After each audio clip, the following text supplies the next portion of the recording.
یک مفهوم ساده ولی در عین حال پیچیده می‌خوایم صحبت کنیم. اینکه چطور بعضی از آدم‌ها ارتباطات اجتماعی بهتری دارن، یا اینکه مفهوم هوش هیجانی یا EQ دقیقاً چیه، شامل چه ویژگی‌هایی میشه و با چه کارهایی میتونیم تغییرش بدیم و بیشترش کنیم. اگه به این موضوع علاقه‌مندی، این ویدیو برای توئه. چای یادت نره.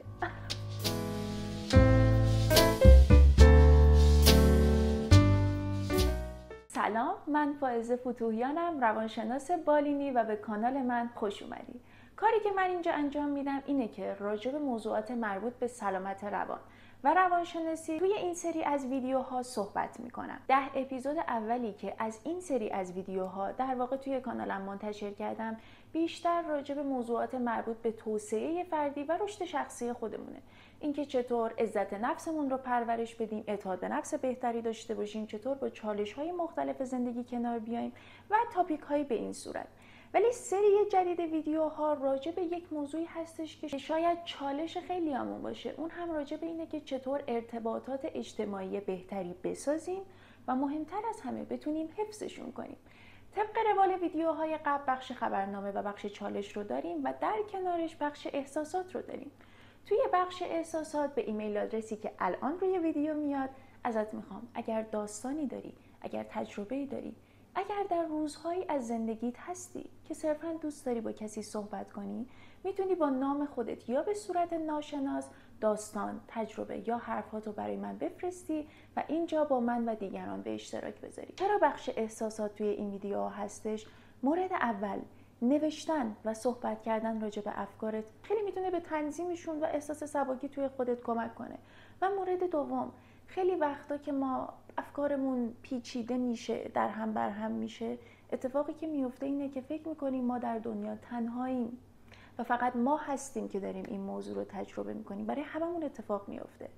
ولی موضوعی که هستش اینه که وقتی که میایی و اینجا به اشتراکش میذاری، یه نفر دیگه هم که اون چالش رو داره، این حس توش ایجاد میشه که حداقل تنها نیستم و خود همین حس و اون همدردی که بینمون توی بخش احساسات ایجاد میشه برای من حداقل خیلی ارزشمنده. و در نهایت لایک و سابسکرایبت انگیزه زیادی برای ادامه دادن توی این مسیر به من میده، چون من متوجه میشم که تو از چه نوع ویدیوهایی خوشت میاد، از چه نوع محتوایی لذت میبری و بیشتر میتونیم علایق و سلایقمون رو به هم نزدیک کنیم. همونجوری که گفتم توی این ویدیو راجع به مفهوم هوش هیجانی یا EQ میخوایم صحبت کنیم.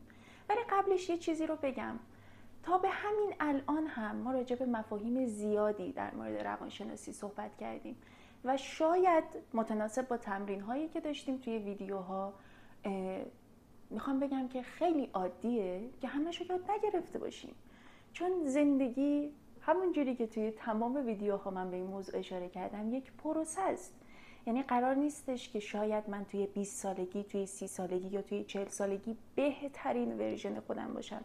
من مدام تغییر میکنم و همین پویا بودن، رو به جلو حرکت کردن که توی خیلی از مفاهیم طبیعی هم میبینمش، مثل وقتی که یک آب یه جا راکت میمونه یا جاری میشه، مثل تمام وقتهایی که فصلها عوض میشن، ما آدم‌ها هم تغییر میکنیم. نظریه‌ای توی روانشناسی هست که نظریه اریکسونه و در واقع اریکسون میاد میگه که توی هر کدوم از بازه‌های زندگیمون در واقع ما چطور رشد کنیم، چطور تغییر کنیم، نتیجه بهتری میگیریم، چطور در واقع باعث میشه که نتیجه خوبی از اون مرحله از زندگیمون نگیریم. مرحله‌ای که در واقع کارش فکر کردن به اینه که من توی زندگیم چه کارهایی کردم و چه دستاوردهایی داشتم، شاید باورتون نشه، ولی برای دوران میانسالی و دوران پیریه.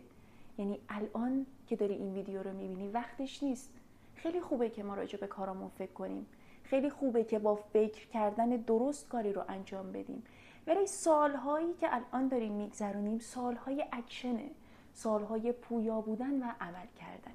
هوش هیجانی به صورت خیلی خلاصه بخوام بگم راجع به اینه که من چطور خودم رو درک میکنم، چطور توانایی مدیریت احساسات، عواطفم و هیجاناتم رو دارم، چطور به جای اینکه احساساتم روی من تاثیر بذارن من میتونم روشون تاثیر بذارم و در ادامه چطور من میتونم رفتارها و احساسات دیگران رو مدیریت کنم.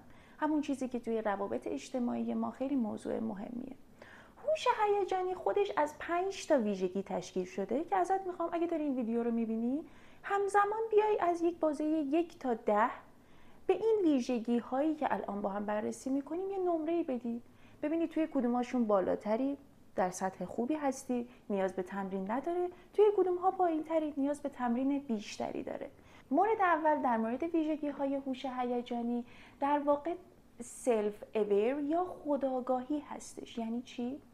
یعنی در لحظه‌ای که احساسات من و هیجاناتم میان بالا، من متوجه میشم که چه چیزی رو دارم احساس میکنم. ناراحتم، عصبانیم، غمگینم، خوشحالم. خیلی وقتا ما برای توصیف احساساتمون از افکارمون استفاده میکنیم. احساس با افکار متفاوته. مثلا میگیم که الان دوست دارم این کار رو انجام بدم. با نوشتن مثلا حالم بهتر میشه، حالم خوبه، حالم بده. اینها حس نیستش. حس یعنی من غمگینم، من عصبانیم، ناامیدم، احساس شرم دارم. در واقع اینها احساسات ما هستند. توی خودآگاهی در واقع هوش هیجانی میاد به این اشاره میکنه که چطور زمانی که این احساسات میان بالا، یعنی من در یک موقعیت هستم، متوجهشون میشم و اونجاست که در نهایت بعدش میتونم رفتارم رو تغییر بدم. چون اول احساسه اومده بالا، بعد فکره اومده بالا، بعد من یک رفتاری رو انجام میدم. مثلا دفعه بعد که من متوجه شدم که من با یک شکست احساس ناامیدی میکنم، چون این احساس ناامیدی رو میشناسم، میام مدیریتش میکنم و به جای اینکه من رو پاز کنه و توی همون شرایطی که هستم من رو نگه داره و کرختم کنه، کاری که براش انجام میدم اینه که میام راهکارهایی که میتونم این حس رو مدیریت کنم رو پیدا میکنم. ویژگی دوم سلف ریگولیشن هستش که مورد علاقه منه و میتونم بگم که سال هاست من خودم این ویژگی رو دارم تمرین میکنم. سلف ریگولیشن میاد به این اشاره میکنه که اوکی، احساست رو شناختی، حالا اون پروسه مدیریت کردن احساس در واقع توی سلف ریگولیشن هستش یا خود تنظیمی هستش که شروع میشه. یعنی یک احساسی میاد، پشت سرش افکار شروع میشه و من اونجا هستم که همه اینها رو دارم مدیریت میکنم. رفتارهای ایمپالسیو یا رفتارهای تکانشی انجام نمیدم. یک لحظه میگن تو عصبانیت وایستا، دقیقاً یک لحظه وای میستم و بعد ریاکت میدم، بعد واکنش نشون میدم. در واقع سلف ریگولیشن به من کمک میکنه که اگر من توی یک بحثی هستم، توی یک دعوام، توی یک شرایط بد هستم، یه لحظه صبر کنم. اگر من آدمی هستم که گریه میکنم سریع، اگر آدمی هستم که زود عصبانی میشم، شروع میکنم به داد و بیداد کردن، یه لحظه همونجا وایستم، فکر کنم، ببینم آیا اون حرفی که اون طرف مقابل به من زد یا اون شرایط چقدرش بر عهده من بود، چقدر من دخیل بودم یا اینکه اصلا ربطی به من نداشت، و بعد بازخوردی بدم به اون فرد از اینکه من اصلا درست متوجه منظور تو شدم یا نه. ریفلکت دادن یا منعکس کردن دقیقاً چجوری میشه؟ یعنی اینکه اوکی، یه لحظه صبر کن. الان در واقع یعنی تو داری میگی که من نمیتونم متوجه منظورت بشم، یا توانایی متوجه شدنش رو ندارم، یا تو منظورت یه چیز دیگه ای بود و من داشتم به حرف قبلیت فکر میکردم. با بازخوردی که من به فرد مقابل میدم، یعنی من دارم به حرفش گوش میدم. من بخوام بررسی کنم که اوکی من درست متوجه شدم و این صرفاً یک واکنش هیجانی نیست. این تنظیم یک فکر، یک احساس و مدیریت رفتار من محسوب میشه. ویژگی سومی که هوش هیجانی داره موتیویشن هستش، انگیزه. انگیزه خیلی توی خود روانشناسی هم حتی موضوع پیچیده‌ایه و توی مکاتب مختلف هم به صورت مختلف میان ازش صحبت میکنن. ولی اینجا ما کاری که با انگیزه داریم اینه که من چقدر پشن این موضوع رو دارم که برم دنبال یک کاری، برم وارد یک رابطه بشم، برم با یک نفر دوست بشم، دوست پیدا کنم. خیلی وقتا ما انگیزمون برای ارتباط برقرار کردن پایینه. در واقع توی سر اون کاری که میریم، توی دوستی هایی که هستیم، انگیزه‌ای برای موندن توشون نداریم و این رو معمولا خودمون متوجه میشیم. در واقع انگیزه یک عامل بیرونی نیستش که یک نفر بخواد به من بده. میتونه تاثیر بذاره، مطمئنا میتونه تاثیر بذاره، ولی یه چیزی نیستش که از بیرون 0 تا 100 رو به من بدن و من بخوام نسبت بهش یه فیدبکی بدم. یک عامل درونیه. توی ویدیویی که من راجع به سریال سیورنس صحبت کردم، راجع به نظریه بیگ 5 یا نظریه در واقع 5 عاملی شخصیت صحبت کردم که یه سری از افراد هستن که اصلا برونگراان. در واقع یک سری از افراد هستن که همدلی بیشتری با بقیه آدم‌ها دارن و شاید انگیزشون هم به همون نسبت برای برقرار کردن ارتباطات اجتماعی بهتر میشه. ولی موضوعی که هستش اینه که در مورد انگیزه وارد شدن به هر نوع رابطه اجتماعی، میخواد کاری باشه، دوستی باشه، عاطفی باشه، اتفاقی که میفته اینه که من با خودم قبلش بشینم فکر کنم که ارتباط برقرار کردن و بودن توی این جمع چه فوایدی برای من داره. بیام ببینم که اگر من توی محیط کاریم با بقیه همکاران، با رئیسم بتونم ارتباطات بهتری رو بگیرم، چه تأثیری روی کار من داره، چه تأثیری روی شغل من داره. وارد شدن به این رابطه عاطفی چطور نیاز من به دوست داشتن رو میتونه برطرف کنه. و همه اینها چون من دارم دنبال عوامل درونی توی خودم میگردم، به هم کمک میکنه که اون انگیزه لازم برای ورود به یک رابطه رو به دست بیارم. ویژگی چهارم همدلی کردنه. یکی از قشنگترین ویژگی های ما آدم هاست. اونم در واقع معنیش این میشه که چطور من میتونم به جای اینکه جای یک نفر دیگه باشم، از همین جایی که خودم نشستم احساسات، عواطف و تجربیاتی که اون فرد داره راجبش صحبت میکنه رو درک کنم. ببینم که اون داره از چه زاویه‌ای به دنیا نگاه میکنه. این ویژگی باعث میشه که من دوستی‌های نزدیکتری داشته باشم. این ویژگی باعث میشه که من ارتباط عاطفی بهتری داشته باشم. ما داریم اینجا راجع به روابط نزدیک و صمیمی صحبت میکنیم. وقتی که روابط صمیمی‌تر میشه، به همون میزان نیازه که میزان همدلی ما هم بالاتر بره. با چه کارهایی در واقع میتونیم ارتباط همدلانه‌ای برقرار کنیم؟ خوب گوش کردن. به جای اینکه منتظر باشیم که فرد مقابل صحبتش تمام بشه که ما صحبت کنیم، اول گوش بدیم که اون داره چی میگه. شاید اصلا صحبتمون عوض شد. فیدبک دادن، اینکه وسط صحبتش وقتی داره حرف میزنه و یه جایی پاز میده، منظورش رو ازش بپرسیم. اینجا منظورت این بود، اینجا داشتی به این اشاره میکردی. در نهایت همدلی به من کمک میکنه که ارتباطات بهتری رو برقرار کنم و مهمتر از همه توی روابطم اعتماد سازی کنم. یعنی هم خودم به دیگران اعتماد کنم، این نگرش و این دیدگاه رو بهشون بدم که تو هم میتونی به من اعتماد کنی. و ویژگی آخر سوشال اسکیلزه. اینکه تمام این مواردی رو که گفتیم اصلا چطور حالا بتونیم در کنار همدیگه به کار ببریم، بتونیم توی روابطمون چطور خودمون رو ابراز کنیم. یعنی من چقدر توی رابطه های دوستیم، توی رابطه عاطفی میتونم کلماتی رو پیدا کنم که بیانگر اون حسی باشه که من توی این لحظه دارم. چقدر من توانایی این کار رو دارم. چقدر میتونیم تعارضاتمون رو با دیگران حل کنیم.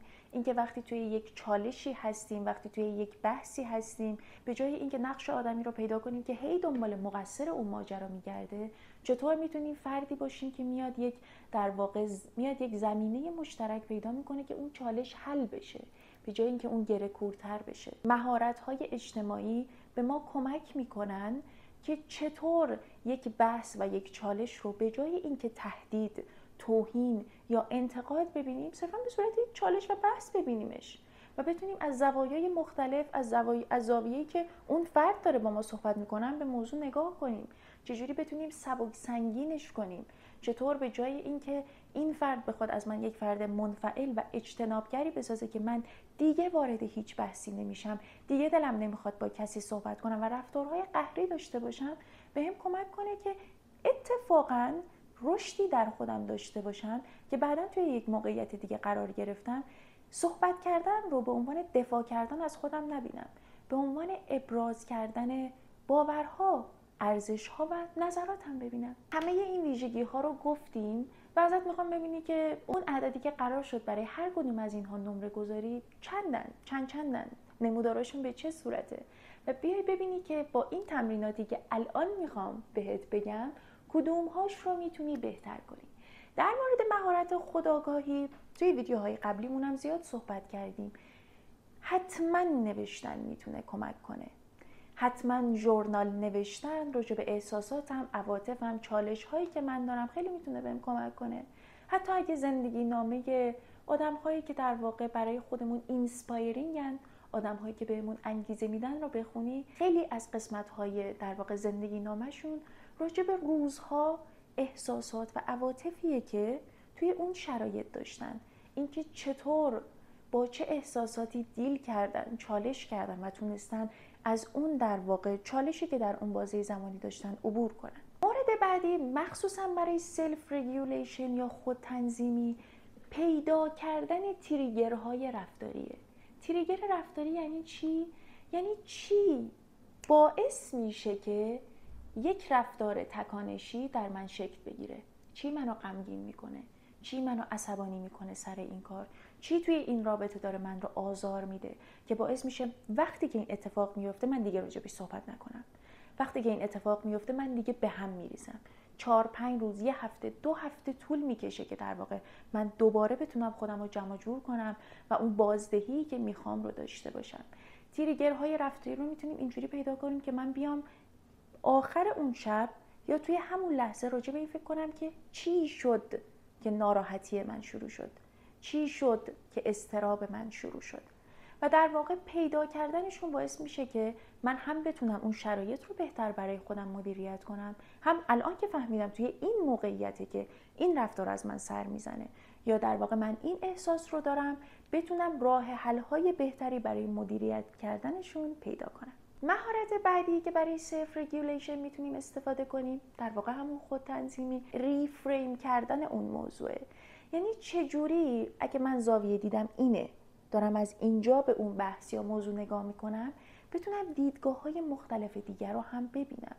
توی یکی از ویدیوهامون راجع به این موضوع صحبت کردیم که آدم‌هایی که انعطاف پذیری کمی توی زندگی دارن معمولاً از همون دیدگاهی که خودشون دارن فقط از همون میتونن به یک موضوع نگاه کنن.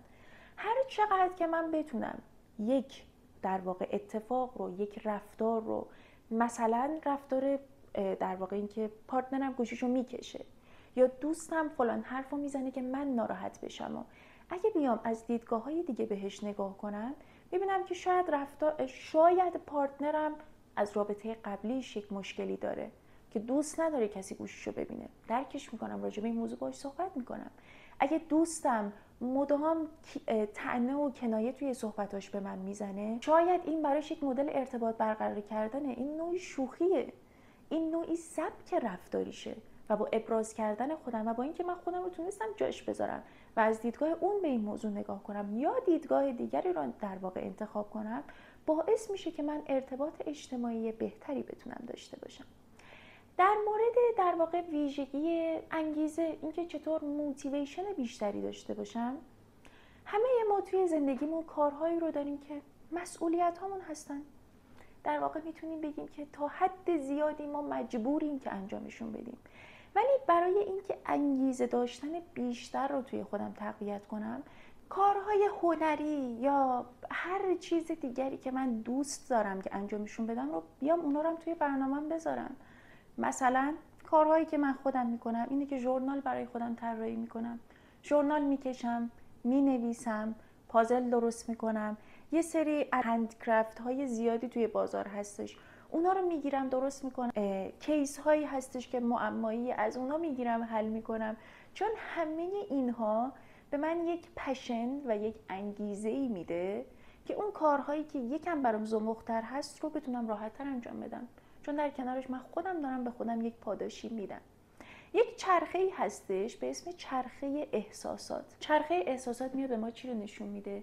اینکه همه احساسات ما احساسات در واقع ساده مثل غم و خوشحالی نیستن. بعضی وقتا احساسات ما ترکیبی از چند تا حسن، مثل احساس شرم، مثل احساس گناه، مثل احساس ناامیدی. در واقع چرخه احساسات به ما کمک میکنه که اینقدر ساده به موضوع احساسات نگاه نکنیم، بلکه ببینیم یک سری از موقعیت ها هم هستش که باعث میشه ما احساسات پیچیده تری رو تجربه کنیم. و در مورد مهارت های اجتماعی، کاری که براش میتونیم بکنیم اینه که بیننده و شنونده بهتری باشیم. معمولا ما وقتی که وارد یک جمع دوستی میشیم یا وارد یک محیطی میشیم، بیشتر تمایلمون به این سمته که خودمون رو ابراز کنیم، راجع به خودمون صحبت کنیم. ولی دفعه بعدی اگه بیشتر ببینیم، گوش بدیم و متناسب با اونها فیدبک بدیم، شاید قدم بزرگی برای محکم کردن روابطمون و ایجاد روابط اجتماعی جدید توی زندگیمون بتونیم برداریم. و یکی از تمرین هایی که برای این کار میتونیم انجام بدیم اینه که نقش بازی کنیم. نقش بازی کردن توی جمع و منظورم نیستش، نقش بازی کردن با آدم هایی که بهمون نزدیکن.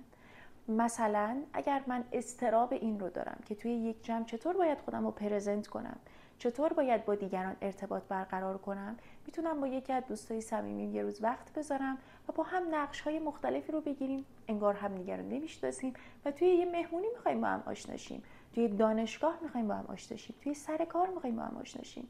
و هر چقدر که من شروع کنم به تمرین کردن مهارت‌های جدید برای ارتباط گرفتن، مطمئناً تمرین کردنشون خیلی میتونه توی ارتباط گرفتن بهتر و راحت‌تر و ساختن ارتباطات اجتماعی بهتر بهم کمک کنه. بریم سراغ بخش احساسات این ویدیو. ازتون ممنونم. خیلی خیلی خیلی برام ارزشمنده وقتی که ایمیل رو باز میکنم و میبینم که راجع به اون چیزی که دوست داشتین یا حتی دوستش نداشتین با من صحبت کردین.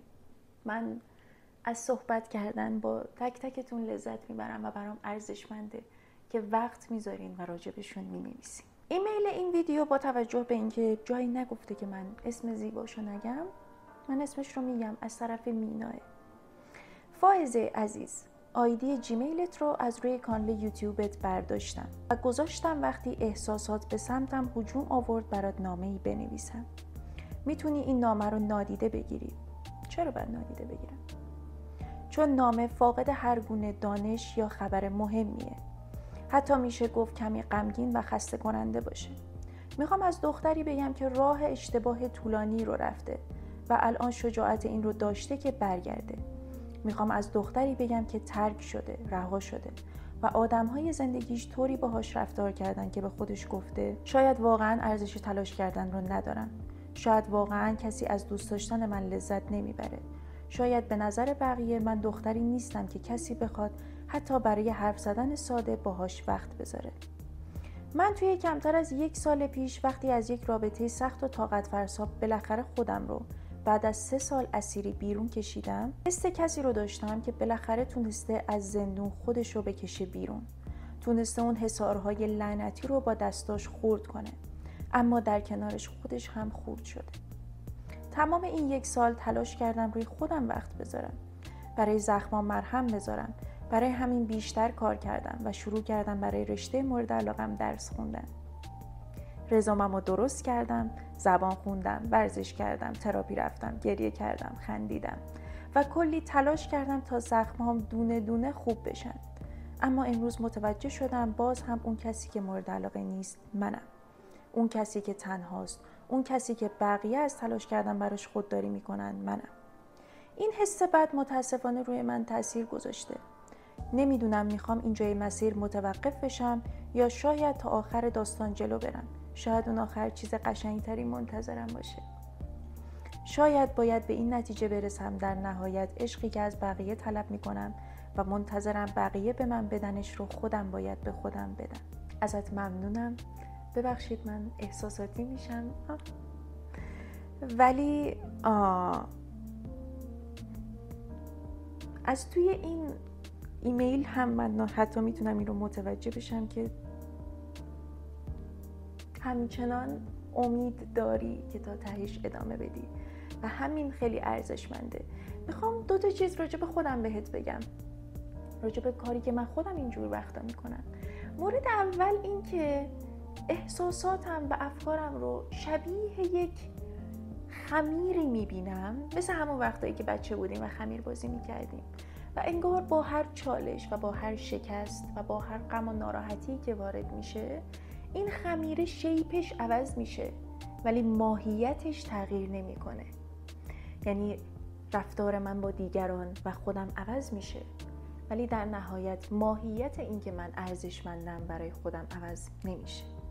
و مورد دوم، اگر کتاب خون باشی، اگر سریال ببینی، اگر فیلم ببینی، این رو میدونی که همه ما این فیلم ها و سریال ها و کتاب ها رو میخونیم برای اینکه با یک داستانی آشنا بشیم و تو اینجا داری راجع به یک داستان صحبت میکنی که شاید اوایل راهش یا شاید وسطاشی و هنوز تموم نشده و هنوز قبل از اینکه حتی تموم بشه خیلی از قسمت‌های مهمترش با توجه به توانایی‌هایی که گفتی به نظر من قراره خیلی متفاوت تر باشه و چالش برانگیزتر یه جاهایی و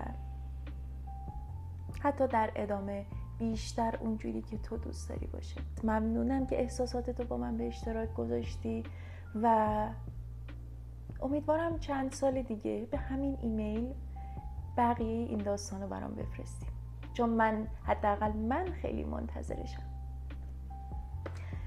ممنونم که توی این ویدیو هم همراه من بودی و مثل همیشه این رو میخوام بگم، برای شروع کردن یک مسیر لازم نیست که کل مسیر رو ببینی، همین که قدم اول رو برداری کافیه. میبینمت.